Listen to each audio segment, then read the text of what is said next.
Hello दोस्तों, स्वागत है आपका अपने यूट्यूब चैनल मैथ ओमेगा में। आज हम दोस्तों बात करेंगे law of exponent of real number के बारे में, मतलब वास्तविक संख्याओं के घातांकों के नियम के बारे में। इससे पिछले वाली वीडियो में हम लोगों ने दोस्तों दो बेसिक नियमों की जानकारी अच्छी तरीके से प्राप्त कर लिया है। अब हम उसी क्रम में आगे बढ़ेंगे और कुछ और बेसिक नियमों की जानकारी को प्राप्त करेंगे। आइए दोस्तों चलते हैं आज के पहले नियम की ओर। तो आज का पहला नियम है दोस्तों हमारा a to power m to whole to power n equal to a to power m into n। ठीक है दोस्तों, जहां a एक वास्तविक संख्या है,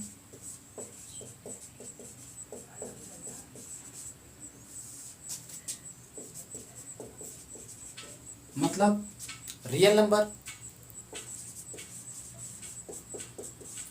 ठीक है दोस्तों, और m और n क्या है दोस्तों? m और n क्या है हमारा? धन पूर्णांक।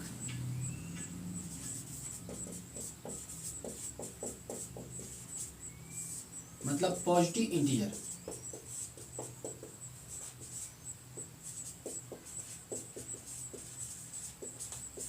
ठीक है दोस्तों, m और n हमारा क्या है? Positive integer. तो इसका मतलब ये हुआ दोस्तों कि a to power m to whole to power n को हम लोग a to power m into n लिख सकते हैं।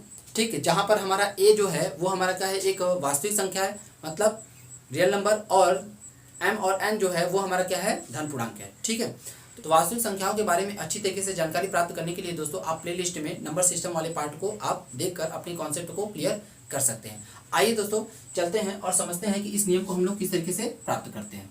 तो a to power m to whole to power n, तो ध्यान दीजिएगा दोस्तों ये किस फॉर्म का है? ये है हमारा, अगर हम इसको a मान ले, इस पूरे को a मान ले और इसको हम लोग क्या माने? n को m मान ले, तो ये a टू पावर m के फॉर्म का हो गया, जो कि हम पिछले नियम में अच्छी तरीके से पढ़े हैं कि जब a टू पावर m होता है तो हम a का मल्टीप्लाई कितनी बार करके लिखते हैं? a का मल्टीप्लाई हम लोग m बार करके लिखते हैं।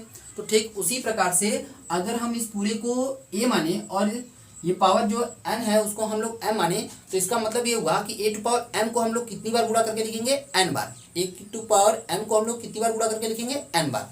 ध्यान दीजिएगा, जैसे तो a to power m into a to power m into a to power n, ये कितनी बार लिखा जाएगा दोस्तों? n फैक्टर तक, मतलब n गुणनखंडों तक इसको हम लोग लिखेंगे। ठीक है दोस्तों, अब ध्यान दीजिएगा दोस्तों a टू पावर m जो है, a टू पावर m, तो हम इसे कितनी बार लिखेंगे? a को कितनी बार लिखेंगे? m फैक्टर तक। कितनी बार? m फैक्टर तक, मतलब a को हम m बार गुणा करेंगे। ठीक है, जैसे ध्यान दीजिए तो a into a dot dot dot m factor, मतलब m गुणनखंडों तक। ठीक है दोस्तों, m गुणनखंडों तक। अब उसी तरीके से इसको भी हम लोग कितनी बार लिखेंगे? a टू पावर m है तो हम इसे भी कितनी बार लिखेंगे? m बार गुणा करके लिखेंगे। ठीक है, a को कितनी बार गुणा करके लिखेंगे? m बार गुणा करके लिखेंगे। जैसे a into a dot dot dot m factor तक। ठीक उसी प्रकार से a टू पावर m, तो इसको भी हम लोग a को कितनी बार गुणा करके लिखेंगे? m बार लिखेंगे। a into a dot dot dot m factor तक। तो इस प्रकार से दोस्तों ये पूरा टर्म्स ही कितनी बार लिखा जाएगा? n बार लिखा जाएगा। तो अब ध्यान दीजिएगा दोस्तों a टू पावर m जो है, a टू पावर m वह कितनी बार गुणा करके लिखा गया होगा? n बार। कितनी बार? n बार। तो उसी तरीके से ये भी टर्म्स, मतलब ये जो पद है वो कितनी बार गुणा करके लिखे गए होंगे? n बार। ठीक है दोस्तों,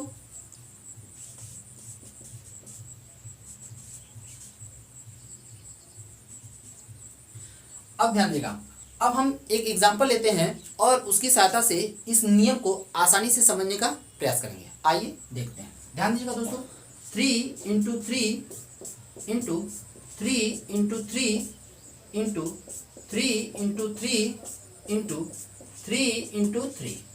ध्यान दीजिएगा दोस्तों, यहाँ एक समूह में 3 का कितनी बार गुणा किया गया है? तो 3 का 2 बार गुणा किया गया, जबकि यहाँ a का एक समूह में कितनी बार गुणा किया गया दोस्तों? तो m बार गुणा किया गया। और इस पूरे समूह का कितनी बार गुणा किया गया? जैसे एक बार ये फिर से एक बार ये, तो इसी तरीके से इस पूरे समूह का कितनी बार गुणा किया गया है? तो n बार। तो उसी तरीके से इस समूह का कितनी बार गुणा किया गया है दोस्तों? तो 1 बार, 2 बार, 3 बार और 4 बार। ठीक है, यहाँ कितनी बार किया गया गुणा? 4 बार। ठीक है दोस्तों, अब ध्यान दीजिएगा, तो यहाँ अगर हम आपसे पूछें कि 3 का गुणा कुल कितनी बार हुआ, 3 का गुणा कुल कितनी बार हुआ? तो आप कहेंगे सर 1 2 3 4 5 6 7 8, कुल 3 का गुणा कितनी बार हुआ? 8 बार। ठीक है, अब ये 8 कैसे प्राप्त हुआ? तो एक समूह में 3 कितनी बार आया है? एक समूह में 3 कितनी बार आया है? 2 बार। ठीक है, और यह पूरा समूह कितनी बार है दोस्तों? 4 बार। ठीक है, तो 4 का मल्टीप्लाई अगर हम 2 में करते हैं तो कितना? 8। ठीक है, तो इस तरीके से दोस्तों यहाँ 3 का मल्टीप्लाई कुल कितनी बार हो चुका है? 3 का मल्टीप्लाई कुल कितनी बार? 8 बार हो चुका है। ठीक है, जैसे 3 इंटू 3 इंटू 3, तो यह कितनी बार गुणा किया गया होगा दोस्तों? 8 टाइम्स, मतलब 8 बार। ठीक है, अब ध्यान दीजिएगा दोस्तों, तो उसी प्रकार से दोस्तों यदि आपसे यह पूछा जाए कि इस समूह में ए कितनी बार गुणा किया गया होगा, तो m बार, और इस समूह में भी ए कितनी बार गुणा किया होगा? m बार, और इस समूह में भी ए कितनी बार गुणा किया होगा? m बार। तो इसी तरीके से पूरा समूह कितनी बार गुणा किया गया है? n बार। तो अब आपसे यदि यह पूछा जाए कि जो ये ए का कुल कितनी बार गुणा किया गया होगा, तो आप कहेंगे सर m बार तो हर समूह में है और n बार पूरे समूह का गुणा किया गया है, तो इसलिए जो ए का गुणा होगा वो m इंटू एन बार होगा, m इंटू एन बार। ठीक है, ध्यान दीजिएगा।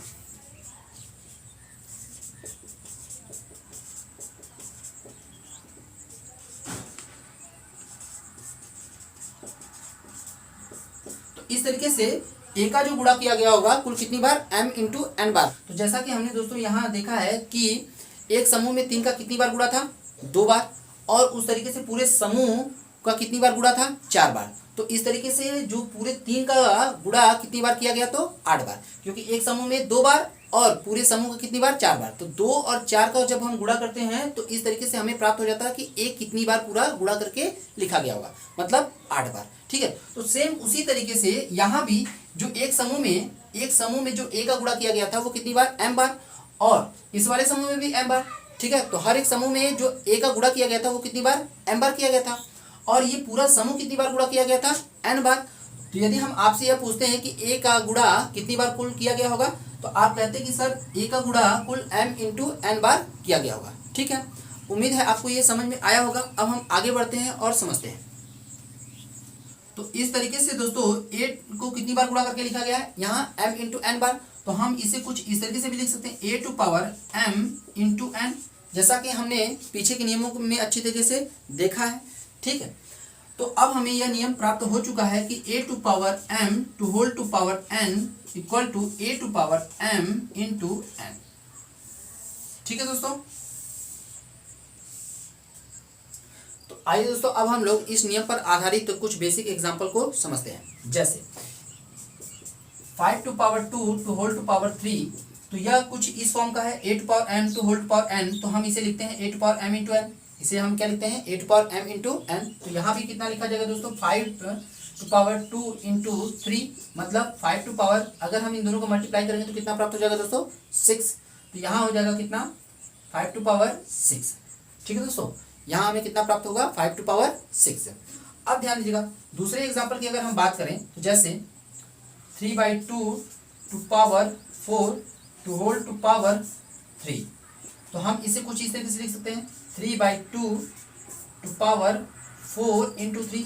ठीक है, तो जैसा कि हम अच्छी तरीके से जानते हैं दोस्तों, a to power m to whole to power n equal to कितना होता है दोस्तों? A to power m into N.